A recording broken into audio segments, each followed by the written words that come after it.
എന്താടാ നിങ്ങവിടെ ഉണ്ടായിരുന്നാ നിങ്ങാണ് കാണേണ്ടത് എന്റെ പൊന്നു എന്താ കാണാനാ സസ്പെൻസ് ത്രില്ലറാണ്. പത്തനംതിട്ടയിൽ ലഹരി വിരുദ്ധ സംഘടനയുടെ സംസ്ഥാന പ്രസിഡന്റ് MDMA കേസിൽ പിടിയിൽ. എന്തൊക്കെയാണോ നടക്കുന്നത്? എഴുമറ്റൂർ സ്വദേശി ഷെർഫിൻ സബാസിനാണ് പിടിയിലായത്.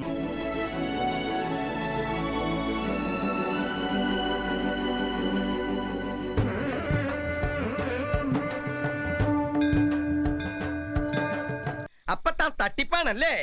ആശാനക്ഷരം 1 പിഴച്ചാൽ 51 പിഴയ്ക്കും ശിക്ഷന് എന്നാണ് ചൊല്ല്. അപ്പോ ആശാൻ അത്രയും പിഴച്ചെങ്കിൽ അണികളുടെ ശിഷ്യന്മാരുടെ അവസ്ഥ എന്താണ് ശിശോ? ഇപ്പോഴത്തെ കുട്ടികളൊക്കെ കഞ്ചാവിനും ലഹരിക്കും അടിമകളാണ്. പത്തനംതിട്ട പെരുമ്പട്ടിയിൽ ലഹരി വിരുദ്ധ സംഘടനയുടെ സംസ്ഥാന പ്രസിഡന്റ് പിടിയിലായതോടെ കൂടുതൽ അന്വേഷണത്തിനൊരുങ്ങുകയാണ് പോലീസ്. അളിയില്ലേ ടെറസിന്റെ മേളിൽ ചെടി നനയ്ക്കുന്ന പരിപാടി ഉണ്ടായില്ലേ? എന്ത് ചെടിയാന്നറിയോ? ഇല്ല, കഞ്ചാവായിരുന്നു. വ്യാജ സംഘടനയുടെ ഭാഗമായി കൂടുതൽ ആളുകൾ ഉണ്ടോ എന്ന് കണ്ടെത്താനുള്ള ശ്രമത്തിലാണ് അന്വേഷണ സംഘം. നിന്റെയൊക്കെ ഇളി ഞാൻ മാറ്റി തരാടാ. രഹസ്യ വിവരത്തിന്റെ അടിസ്ഥാനത്തിൽ ഇന്നലെയായിരുന്നു MDMAയുമായി ഡാൻസ് ഓഫ് സംഘം വീട്ടിൽ നിന്ന് പിടികൂടിയത്. പെട്ടെന്ന് ഒരു ഐഡിയ തോന്നിയതാ സാർ.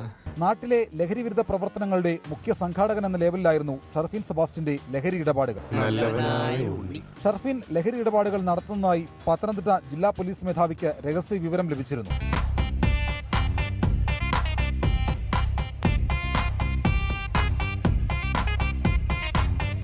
ദിവസങ്ങളായി ഡാൻസ് ഓഫ് സംഘം ഇയാളെ നിരീക്ഷിച്ചു.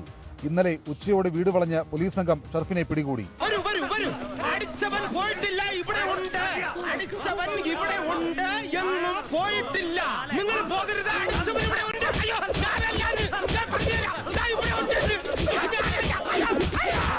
വീട്ടിലെ മുറിക്കുള്ളിൽ പുസ്തകങ്ങൾക്കിടയിൽ രഹസ്യ അറയുണ്ടാക്കിയായിരുന്നു MDMA സൂക്ഷിച്ചത്.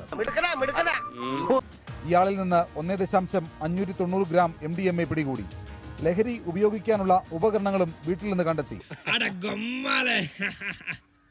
സംഘടനയുടെ സംസ്ഥാന പ്രസിഡന്റ് എന്ന് രേഖപ്പെടുത്തിയ ഐഡന്റിറ്റി കാർഡും പോലീസ് പ്രതിയുടെ വീട്ടിൽ നിന്ന് കണ്ടെത്തി.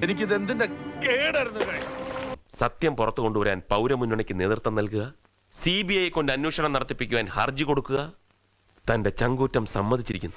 നീ എന്തുട്ട് കള്ളന്റെ കണ്ണാലി?